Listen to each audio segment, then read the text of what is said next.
How to adjust the blade on the Rikon 10-305 10-inch bandsaw. I have had this saw for about a year and had only used it a few times, but the last time I used it I noticed the blade needed some adjustment. And here's the 3 tools needed to adjust the blade that came with the saw, but first we're going to need to improve the lighting. There are 3 adjustments we are concerned with: the blade at 90 degrees to the table, the blade centered on the scale, and the depth of the blade in the guide bearings. Although not overly critical, the first thing I'm going to do is to make sure the table is parallel to the base. For this, I'm going to use my digital angle gauge. First, I'll be zeroing the gauge on the work surface, and then we'll be moving the gauge up to the table and making them as close as possible to the same angle. Now we have to move around to the back side because that is where we access the table adjustments. I loosened up the table clamp and tilted the table up to show the adjustment stop used to level the table. Zooming in close on the base, we can see my angle gauge on the base and at 1.2 degrees. Now I'll just go ahead and zero it out. Setting the camera on the tripod so I have both hands free to set the 90-degree point on the table. Pushing the table down on the stop, we can see the angle of the table in relation to the base, and it is close at about 0.3 degrees. Grabbing a 10mm wrench, I loosen up the jam nut and rotate the adjustment screw 1 flat, then tighten the jam nut and check the table. That's a little bit better, but I think we'll go another flat on the screw. Very close now, and 1 more flat is going to zero it out. And now for the more important adjustment, setting the blade at 90 degrees to the table, and for that we need to move back around to the front of the saw.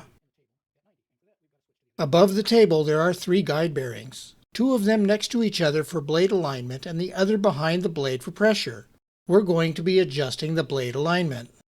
Under the table we see there are identical bearings for alignment and pressure. And there is the scale at the front of the table that needs to be centered on the blade. Now moving around to the back and tilting the table up, we can clearly see the rest of the adjustments. A through bolt and nut that adjusts the lower pressure bearing. And again, to the back side, we find the set screw for the left and right adjustments of the lower bearings hidden behind the table pivot structure. The table must be removed to access this screw. The only reason to access that screw is if the front scale cannot be aligned on the blade, which is one of my issues. Back around to the front, I already have the scale set in the middle of its adjustment, and using a square set against the blade, we can see that it's off, estimating about 1/16 inch. Now I'm going to have to remove the table to gain access to that one adjustment screw to make my adjustments. Now with the table off, I have easy access to the lower bearing assembly. I've already loosened the bearings and need to set them so that there is minimal clearance between the 2 bearings and the blade. I refer to this as neutral tension. Without flexing the blade, I squeeze the 2 bearings together against the blade and lightly tighten the set screw. Both bearings should rotate as the blade moves, but if I force the blade against one bearing, then the other bearing should not rotate. I was lucky and got this one right the first time. Now I torque down both bearings. Lowering the upper bearing guide, I'm going to set the upper alignment bearings the same way. This time it took me a couple of times to get it right.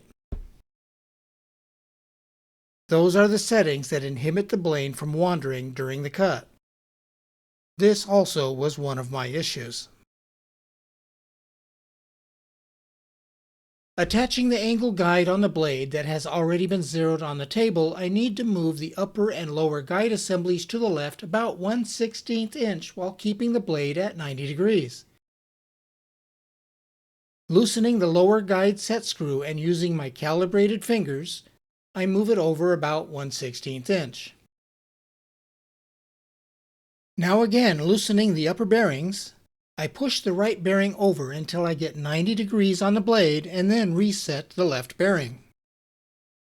Now it is time to reinstall the table and check the cut.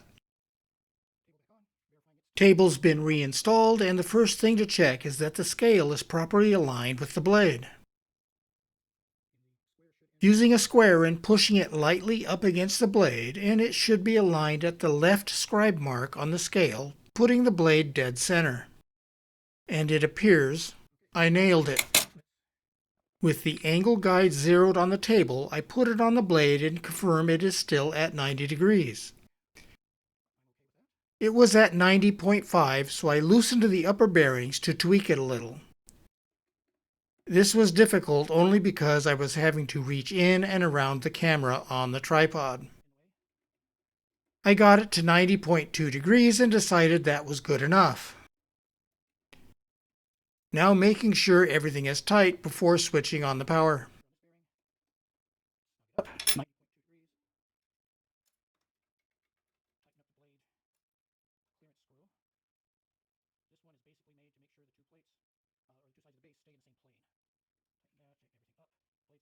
I should note here that all adjustments were made with the power disconnected plus the safety lock removed from the power switch because I like my fingers.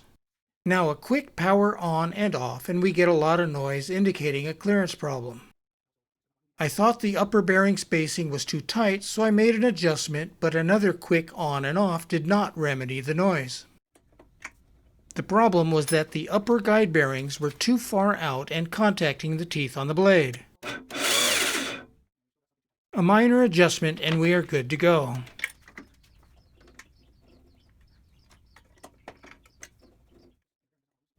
I set the fence at 1 inch and grabbed a 2x4. I had no idea if one end of the 2x4 was square, so this is going to take 2 cuts to validate the blade settings. The first cut will be confirming it is square. Although I did not have the camera lined up correctly to show it, I did validate that it was square, so now it is time to validate the scale by seeing if we get a 1-inch cut. This did show up well on the camera and is the end of this video showing how to adjust the Rikon 10-305 10-inch bandsaw. Hint, hint. If anyone in the Rikon marketing department sees this video, please know that I am not proud and will accept a few bandsaw blades for compensation.